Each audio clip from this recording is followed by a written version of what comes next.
இதுல முதலாவது இதுல நமக்கு விளங்கணும் தாக்க அளவு அப்படின்னு என்ன விஷயம்னு சொல்லி சொன்னா சரியா என்ன கேஸ்னா இதுல இவிடத்தை A 100% இருக்குது, அதாவது தாக்கிகள் மட்டும் இருக்குது. இவிடத்தை B 100% இருக்குது.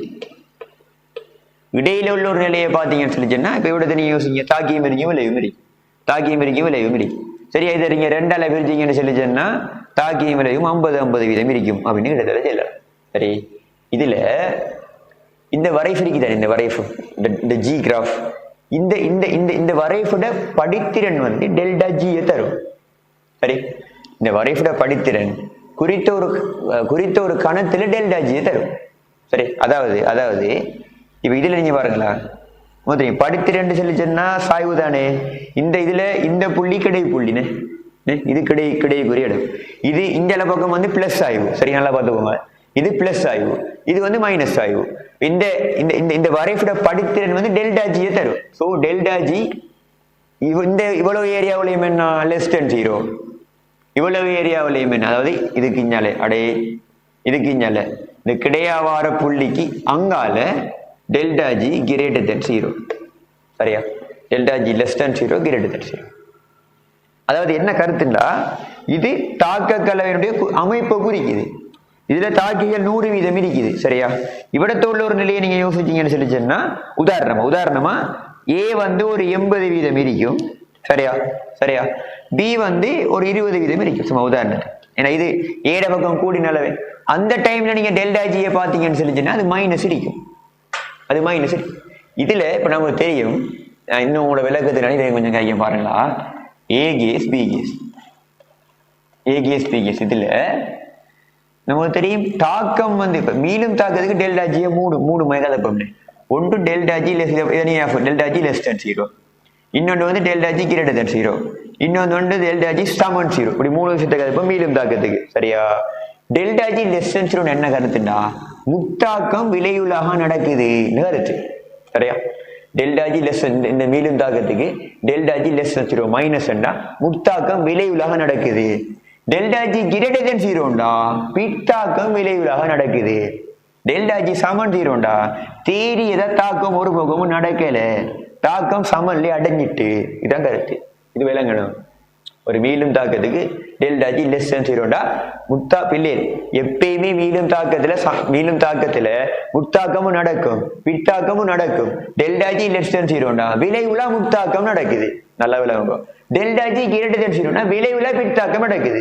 டெல்டா ஜி சமன் 0 தாக்கம் சமநிலையில இருக்குது. இதுதான் விஷயம். சரியா இப்ப நமக்கு தெரியும், நீங்க ஒரு தாக்கம் சமநிலை அடைகிறதுக்கு சமநிலைக்குரிய நிபந்தனை எல்லாம் நீங்க கொடுத்துடுங்களே, நீங்க சமநிலைக்குரிய நிபந்தனை எல்லாம் கொடுத்துட்டா அது அதுவா சமநிலை அடையும். உண்மை இல்லையா? இதுல இப்ப நான் என்ன செல்ல வாரணும்டா, இங்க பாரு, இந்த கிடைப்புள்ளி இருக்கல்லோ இதுதான் சமநிலைக்குரிய இடம். நீங்க இவிடத்தை சமநிலைக்குரிய நிபந்தனை எல்லாம் கொடுத்துட்டு, சரியா சமநிலைக்குரிய நிபந்தனை எல்லாம் நீங்க கொடுத்துட்டு இந்த ஏ மட்டும் இப்ப கலந்து விடுறீங்க, என்ன நடக்கும்? தாக்கிய மட்டும் கலக்குறீங்க, ஏ மட்டும் கலக்குறீங்க அப்படின்னா இந்த ஏயிலிருந்து பி வந்து என்ன குறித்த ஒரு நிலையில அந்த இந்த வெப்பநிலை இருக்குது, அதுக்கு ஏற்ற மாதிரி சமநிலை அடைஞ்சு கொள்ளும். அந்த நிலைமை தான் இது. நீங்க தாக்கியில் இந்த இடத்துல நீங்க தாக்கியில மட்டும் கலந்தீங்கன்னு சொல்லி சொன்னா நடக்குமாண்டா? சரியா தாக்கியல்ல கலந்துருக்கீங்க, அப்படியே இந்த இடம் அப்படியோ இங்க வந்து இவிடத்தை வார நேரம் சமநிலை வரும். அதாவது பாரு இங்க இருந்து இங்க வார நிலைமை யோசிங்களேன். தாக்கியல் வந்து அழியுது, விளைவுகள் அளவு கூடுது. அப்ப ஆரம்பத்துல நீங்க ஏ மட்டும் கலந்தீங்கடா தாக்கிகள் அழிஞ்சி தாக்கிகள் அளவு குறைஞ்சி விளைவுகள் அளவு கூடி சமநிலை வரும் செல்றோம்ல, அதே வரைவுல காட்டிருக்கீங்க. இவிடத்தை உள்ள நிலைமையை நீங்க தாக்கிய கலந்தீங்கன்னு நினைச்சேன்னா அது அப்படியோ இவிடத்தை வந்து இவிடத்தை கிடையா வார அந்த இடத்துல வார நேரம் தாக்கியல்ற அளவு அழிஞ்சு குறித்த ஒரு தாக்கி இருக்கும், விளைவு உருவாகி குறித்த ஒரு விளைவு இருக்கும். அந்த டைம்ல சமநிலை வந்துடும். அதே மாதிரி இவிடத்த உள்ள ஒரு புள்ளி நீங்க எடுங்களேன், இந்த புள்ளிக்குரிய தாக்கி விளைவுகள் குறித்த ஒரு அளவு நீங்க கலங்க, தாக்கியல் ஒரு 80% கலந்து விளைவை வந்து ஒரு 20% கலந்து விட்டீங்கன்னு நினைச்சேன்னா சும்மா உதாரணத்துக்கு, அதுவும் இப்ப விளைவுல இஞ்சல பக்கம், அதாவது விளைவுல அந்த விளைவு உருவாகக்கூடிய தாக்கம் சமநிலை அடையும். நமக்கு தெரியும் விளைவு உருவாகணும்னா டெல்டா ஜி என்ன மைனஸ், அதனாலதான் இந்த ஏரியாவுல டெல்டா ஜி மைனஸ் செல்றோம். விளங்குதாடா? விளங்கும். யோசிச்சு பாரு, விளங்கும். இப்ப இந்த ஒரு நிலைமையில நீங்க தாக்கிய கலந்துட்டீங்கடா, அது அதுவாகவே இப்படி வந்து கிடையா வந்து இவிடத்தை வந்து சமநிலை அடையும். இப்படி இவிடத்தை வச்சு நீங்க ஒரு போல் மாதிரி யோசி, இவிடத்தை வச்சு ரிலீஸ் பண்ணினா அதுவாகவே எடுத்து வந்து ஒரு போல் இவிடத்து ஒரு தடை ஒன்று, இப்படி ஒரு தடை ஒன்று அங்கால போகலாம். இவிடத்தை வச்சு ஒரு போல் ரிலீஸ் பண்ணு, இது அப்படியே உருண்டு வந்து இவிடத்தை வந்து அதுவாகவே சேரும். இவிடத்தை வச்சு ரிலீஸ் பண்ணு, இது வந்து அதுவாகவே சேரும். அதாவது இவிடத்தை உள்ள நிலைமையில நீங்க தாக்கியல கலந்து சமநிலைக்கு டிஃபென்ஸனை கொடுத்தா அது அதுவாகவே சமநிலை அடைந்து கொள்ளும். சமநிலை அடைகிறதுக்கு விளைவுலா முட்டிசையில நகர்ந்து சமநிலை அடையும். அதனாலதான் இங்கிருந்து இங்க வார நேரம் விளைவுட அளவு அதிகரிக்கும், தாக்கிய அளவு குறைவடையும். எண்ட் ஆல்சோ முட்டிசையில தாக்கம் அடைக்கிற டெல்டா ஜி எந்த ஒரு டைம்லயும் மைனஸை இருக்கணும். அதனாலதான் இது மைனஸா இருக்குது. ரைட்டா? விளங்கிட்டா? விளங்கும். என்னோட இது விளங்கினா என்னோட கேட்டுப்பாரு, விளங்கும். அதே இது இந்தியாவில் உள்ள நிலைமை யோசிய. இப்ப நீங்க சமநிலையை விளைவை கலந்து எடுக்க போறீங்க. இப்ப நீங்க சொல்லுங்களேன், விளைவை நீங்க கலந்த சமநிலை எடுத்து எங்கால நகரும்? இப்ப விளைவை நீங்க ஆரம்பத்துல கலந்த எங்கால நகரும்? தாக்கியால உருவாகக்கூடிய அந்த சமநிலை அடையும். இந்த நிலைமையில நீ விளைவை கலந்துட்டீங்கன்னு சொல்லி சொன்னா அது இயல்பாக இடத்தை வந்து விளைவு குறைஞ்சி தாக்கி உருவாக சமநிலை. அதே மாதிரி இந்த ஒரு நிலைமையில ஒரு தாக்கி விளைவுற கலவையை கலந்துட்டீங்கன்னு சொன்னா அது இந்தியாலேயே வந்து சமநிலை. நம்ம தெரியும் விளைவுல தாக்கு விஞ்ஞான நடந்தா டெல்டா ஜி இரண்டு, டெல்டா ஜி கிடையாது. இந்த வரைபட விளையாட்டு இந்த சரியா நம்மளுக்கு நடக்கும். இந்த கிடைப்புள்ளி தான் என்ன சமநிலை இடம். விளங்குதா? நான் கதைக்கிற கதை எப்படி நம்மளுக்கு விளங்குதா? இந்த வரைவுக்குள்ள இருக்கிற விஷயம் நமக்கு இவ்வளவு நம்மள தெரிஞ்சிருந்தா இனஃப்.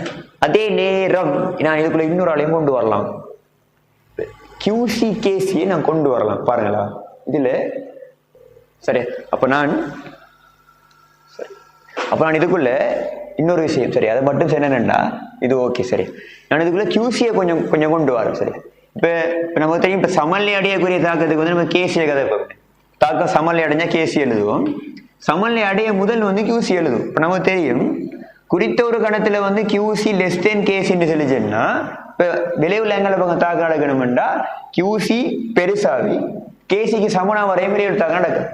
அதே மாதிரி QC வந்து கிரேட்டர் தென் KC இருந்தா QC சின்னனாவே KCக்கு சமனா வரும் நடக்கும். அப்படின்னா இந்த இவ்வளவு ஏரியால டெல்டா ஜி -0 இல்லை அப்படின்னா எனக்கு QC வந்து லெஸ் தென் KC இருக்கணும் இந்த ஏரியால சரியா. அதாவது இந்த பக்கம் நிலைமையில நீங்க தாக்கிய கலந்து விட்டீங்கன்னு சொல்லிச்சேன்னா QC லெஸ் தென் KC. ஏன்னா அப்பதான் நமக்கு விரைவில் இந்த பக்கம் தாக்கம் வந்து சமநிலை வரும். அதே மாதிரி இந்த வந்து QC கிரேட்டர் தென் KC.